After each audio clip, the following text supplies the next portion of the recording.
ഞാൻ K Pillai, Kochi special economic സോണിൽ 1987 വന്ന് വ്യവസായം ആരംഭിച്ചയാളാണ്.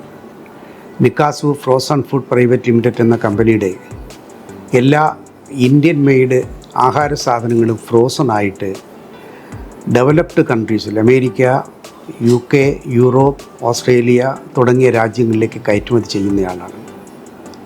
ഇതിനകത്ത് ഏതാണ്ട് 150ഓളം ദേശീയവും വിദേശീയവുമായ കമ്പനികൾ പ്രവർത്തിക്കുന്നുണ്ട്. ഏതാണ്ടൊരു 30,000-ഓളം തൊഴിലാളികളും പ്രവർത്തിക്കുന്നുണ്ട്.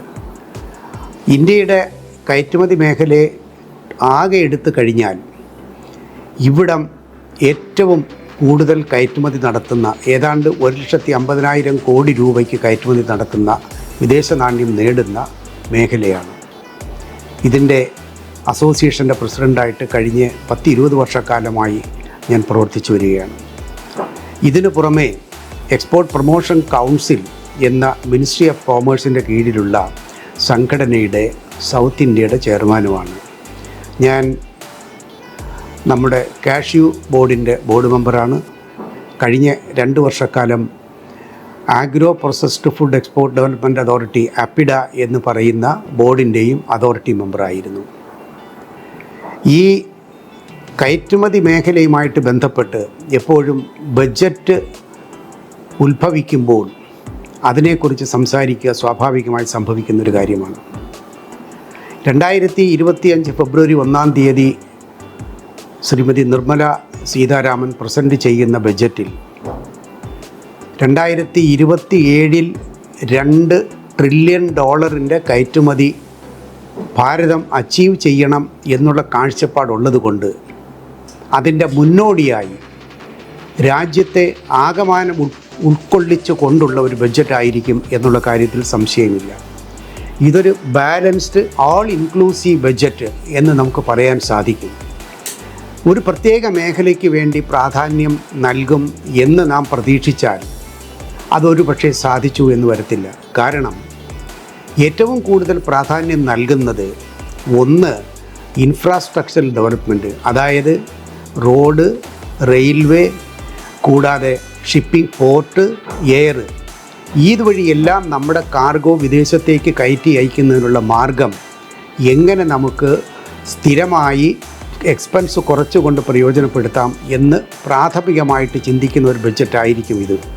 അതുകൂടാതെ vocal for local, local for global, അതായത് തദ്ദേശീയമായിട്ട് എന്തെല്ലാം പ്രൊഡക്റ്റുകൾ നമുക്ക് വികസിപ്പിക്കാൻ കഴിയും, അതിനെ വിദേശ രാജ്യങ്ങളിൽ എങ്ങനെ എത്തിക്കാം എന്നുള്ള കാഴ്ചപ്പാടിന് വേണ്ടിയും ബഡ്ജറ്റിൽ അലോക്കേഷൻ ഉണ്ടാവും. മൂന്നാമത്തേത് സ്ത്രീകളുടെ ഉന്നമനം, വിമൻ എംപവർമെൻറ്റ്. സ്ത്രീകൾക്ക് വേണ്ടി വ്യാവസായിക മേഖലയിലേക്ക് എങ്ങനെ കടന്നു വരാം, അവർക്ക് ഏതെല്ലാം വിധത്തിലുള്ള പ്രചോദനം നൽകുന്ന സാമ്പത്തിക സഹായങ്ങൾ ബാങ്ക് വഴിയും അല്ലാതെയുമായി കൊടുക്കാം എന്നുള്ള കാര്യത്തിൽ തീർച്ചയായിട്ടും ഈ ബഡ്ജറ്റിൽ ഊന്നൽ നൽകും എന്ന കാര്യത്തിൽ സംശയമില്ല. അടുത്തൊരു പ്രധാന കാര്യം, ഇപ്പോൾ ചോദ്യം നമ്മുടെ എല്ലാവരുടെയും മുമ്പിൽ നിൽക്കുന്നത് എംപ്ലോയ്മെൻറ്റ് സെക്ടറിൽ ഇന്നുള്ള സാലറിയുടെ സ്ലാബുകൾ ഇവർ പുനരുദ്ധരിക്കുമോ ഇല്ലയോ എന്നുള്ളതാണ്. അതിനെയും മനസ്സിലാക്കിയിടത്തോളം പുറത്ത് നടക്കുന്ന ചർച്ചകളിൽ നിന്നെല്ലാം നമുക്ക് രൂപം തിരിഞ്ഞു വരുന്ന ഒരു കാര്യം, തീർച്ചയായിട്ടും ആ സ്ലാബുകൾക്ക് കൂടി ഒരു വ്യത്യസ്തത വരുത്താൻ സാധ്യതയുണ്ട്. കാരണം ഇൻഫ്ലേഷൻ കൂടുകയും നമ്മുടെ എക്സ്പെൻസസ് വളരെ കൂടി വരികയും ചെയ്യുന്ന സാഹചര്യത്തിൽ ഇന്നത്തെ സ്ലാബിൽ ഇൻകം ടാക്സ് ഫിക്സ് ചെയ്യുന്നത് പോരാ. കാരണം സാലറി കൂടിയിട്ടുണ്ട്. പ്രത്യേകിച്ചും സർവീസ് സെക്ടറായ IT മേഖലകളിൽ എല്ലാവരും പ്രവർത്തിക്കുന്നത് കൊണ്ട് ആ സെക്ടറിനെ വളർത്തിയെടുക്കാനും പ്രചോദനം നൽകാനും ലോകത്താകെയുള്ള സർവീസ് സെക്ടറിൽ ഇന്ത്യ ഒന്നാമതായി വരാൻ വേണ്ടി പ്രവർത്തിക്കുകയും ചെയ്യുമ്പോൾ തീർച്ചയായിട്ടും സാലറി സ്ലാബിൽ വ്യത്യാസം വരുത്തും എന്ന് സംശയം വിന നമുക്ക് പറയാൻ സാധിക്കും. ഇനി മറ്റൊരു കാര്യം നമ്മൾ ചിന്തിക്കേണ്ടിയുള്ളത്, ഞങ്ങൾ കയറ്റുമതിക്കാർ പല വിധത്തിലും പല പല കാര്യങ്ങൾ ചെയ്തു തരണമെന്ന് പറയുന്നുണ്ട്. അതിനെത്രമാത്രം പ്രാധാന്യം നൽകും എന്നെനിക്കറിയില്ല. എങ്കിൽ തന്നെയും ഞാൻ അതുകൂടി ഒന്ന് ഈ ബഡ്ജറ്റ് സമ്മേളനത്തിൽ അല്ലെങ്കിൽ ചർച്ചയിൽ സൂചിപ്പിക്കാൻ ആഗ്രഹിക്കുകയാണ്. ഒന്ന്, TAS എന്ന് പറഞ്ഞത് ട്രാൻസ്പോർട്ട് അസിസ്റ്റൻസ് സ്കീം. നമ്മുടെ കോവിഡ് തുടങ്ങുന്നതിന് മുമ്പ് നമ്മൾ എക്സ്പോർട്ട് ചെയ്യുന്ന നമുക്ക് എല്ലാവർക്കും ഷിപ്പിംഗ് ചാർജസിൽ ഒരു ചെറിയ ഇൻസെൻറ്റീവ് ഗവൺമെൻറ് തന്നിരുന്നു. എന്നാൽ കോവിഡ് വന്ന കാലത്ത് US ഞങ്ങളൊരു ഫ്രോസൺ കയറ്റുമതി ചെയ്യുമ്പോൾ ഒരു 40 ഫുട്ട് കണ്ടെയ്നറിന് $4,500 $5,000 ഉണ്ടായിരുന്നത് $20,000 വരെയായി. എല്ലാ എക്സ്പോർട്ടേഴ്സിനും ഉണ്ടായ നഷ്ടം പരിഗണിച്ചുകൊണ്ട് അതിനൊരു ഇൻസെൻറ്റീവ് ഉണ്ടാകുമെന്ന് പ്രതീക്ഷിച്ചു, എന്നാൽ ഉണ്ടായില്ല. തീർച്ചയായിട്ടും ഇത്തവണ ഞങ്ങളെല്ലാവരും സംഘടന വഴി റെപ്രസെൻറ്റേഷൻ കൊടുത്തിട്ടുണ്ട്. അതിനൊരു കൺസിഡറേഷൻ ഉണ്ടാകുമെന്ന് പ്രതീക്ഷിക്കുന്നുണ്ട്. കൂടാതെ പിന്നൊന്ന് പ്രൊഡക്റ്റ് ലിങ്ക്ഡ് ഇൻസെൻറ്റീവാണ്. അതായത് മാനുഫാക്ചറിങ് സെക്ടറിൽ ഇന്നിപ്പോൾ 25 കോടിയിലധികം മാനുഫാക്ചർ ചെയ്യുന്നവർക്കൊരു ഇൻസെൻറ്റീവ് കൊടുക്കുന്നുണ്ട്. അത് MSME സെക്ടറിൽ താഴെ തട്ട് വരെ 1 കോടിയും 2 കോടിയും 3 കോടിയും യഥാർത്ഥത്തിൽ സഫർ ചെയ്യുന്നത് ആ ഒരു സെക്ടറാണ്, ആ സെഗ്മെൻറ്റിലുള്ള ആൾക്കാരാണ്. അവർക്ക് വേണ്ടുന്ന ഒരു ഇൻസെൻറ്റീവ് നൽകണം എന്ന് നമ്മൾ റെപ്രസെൻറ്റ് ചെയ്തിട്ടുണ്ട്, നടപ്പാകും എന്ന് വിശ്വസിക്കുന്നു. കൂടാതെ മറ്റൊന്ന് ഇൻട്രസ്റ്റിൻ്റെ സബ്സിഡിയാണ്. ഇൻട്രസ്റ്റ് സബ്സിഡി ഇപ്പം ഡിസംബർ വരെ മറ്റോ ഉണ്ട്, അത് മാർച്ച് വരെ എക്സ്റ്റെൻഡ് ചെയ്യും. അത് പോരാ, അടുത്ത ബഡ്ജറ്റിലും കൊണ്ടുവരണം എന്ന് നമ്മൾ നിർദ്ദേശം നൽകിയിട്ടുണ്ട്, നടക്കുമെന്ന് ഞങ്ങൾ വിശ്വസിക്കുന്നു. പിന്നൊന്ന് മാർക്കറ്റ് ഡെവലപ്മെൻറ്റ് അസിസ്റ്റൻസാണ്. അതായത് വിദേശത്തും മറ്റും എക്സിബിഷൻസ് സ്റ്റാർട്ട് ചെയ്യുമ്പോൾ നേരത്തെ ഞങ്ങൾക്കൊക്കെ ട്രാവൽ ചെയ്യാനും കൂടാതെ അവിടെ എക്സിബിഷൻ ഹാളുകൾ ഫ്രീ ആയിട്ട് കിട്ടുന്ന ഗവൺമെൻറ്റിൻ്റെ സ്കീം ഉണ്ടായിരുന്നു. പ്രത്യേകിച്ചും അപ്പിടെയൊക്കെ ആഗ്രോ പ്രോസസ്ഡ് ഫുഡ്, അഗ്രികൾച്ചർ പ്രൊഡക്ട്സിന് വേണ്ടിയൊക്കെ ചെയ്തിരുന്നു. അതിനെയും ഗവൺമെൻറ് നിർത്തലാക്കി. അത് പുനഃസ്ഥാപിക്കും എന്ന് ഞങ്ങൾ പ്രതീക്ഷിക്കുന്നുണ്ട്.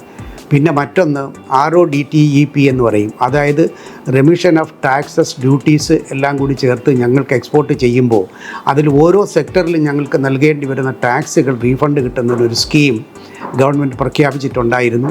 അതിപ്പോൾ ഏതാണ്ട് മാർച്ച് വരെ എക്സ്റ്റെൻഡ് ചെയ്യും എന്ന് ഞങ്ങൾ വിശ്വസിക്കുന്നു. അതുപോരാ, അടുത്ത ബഡ്ജറ്റിൽ കൂടി, അടുത്ത ഫിനാൻഷ്യൽ ഇയറിൽ കൂടി നമുക്കതുണ്ടാകും എന്ന് ഞങ്ങൾ പ്രതീക്ഷിക്കുന്നുണ്ട്.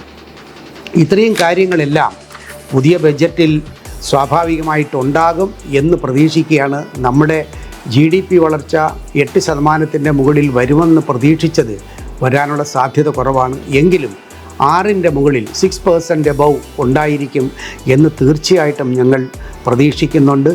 പിന്നെ കേരളത്തെയും അടുത്ത പ്രദേശങ്ങളെ സംബന്ധിച്ച് പറയുകയാണെങ്കിൽ ലക്ഷദ്വീപിൽ ടൂറിസത്തിൻ്റെ പുരോഗതിക്ക് വേണ്ടി തീർച്ചയായും ഒരു സ്പെഷ്യൽ കൺസിഡറേഷനും ഫണ്ട് അലോക്കേഷനും ഈ ബഡ്ജറ്റിൽ ഉണ്ടാകുമെന്ന് നമ്മളെല്ലാവരും പ്രതീക്ഷിക്കുന്നുണ്ട്. കേരളത്തെ സംബന്ധിച്ച് ഒരു പ്രൊഡക്റ്റ് കൂടി പ്രൊമോട്ട് ചെയ്യാനായിട്ട് ഞങ്ങളെല്ലാവരും റെപ്രസെൻറ്റേഷൻ നൽകിയിട്ടുണ്ട്. അതായത് ഇപ്പോൾ കഴിഞ്ഞ വർഷം മില്ലറ്റ് പ്രൊഡക്ട്സ്, അതായത് സാധാരണ ചാമ തുടങ്ങിയ പ്രൊഡക്റ്റുകളെല്ലാം, അതായത് വളരെ ചെറിയ ചെറിയ കൃഷികൾ ചെയ്യുന്ന നോർത്ത് ഇന്ത്യൻ സംസ്ഥാനങ്ങളിൽ ഉൽപ്പാദിപ്പിക്കുന്ന ഈ പ്രൊഡക്റ്റുകൾക്കെല്ലാം ഒരു വിദേശ മാർക്കറ്റ് കണ്ടുപിടിക്കുന്നതിന് ഗവൺമെൻറ് കാര്യമായൊരു സപ്പോർട്ടും അതിനെ പ്രൊമോട്ടും ചെയ്തിരുന്നു. അതേപോലെ കേരളത്തിലെ ജാക്ക് ഫ്രൂട്ട്, ചക്ക ഇന്ന് വിദേശ വിപണികളിൽ വലിയ ഡിമാൻഡ് ഉണ്ടാകുന്നൊരു സാധനം. ഈവൻ ഞങ്ങളുടെ ഫാക്ടറി തന്നെയും ഞങ്ങൾ ഏതാണ്ട് ഒരു 10ഓളം പ്രൊഡക്റ്റ് ജാക്ക് ഫ്രൂട്ട് ചെയ്യുന്നുണ്ട്.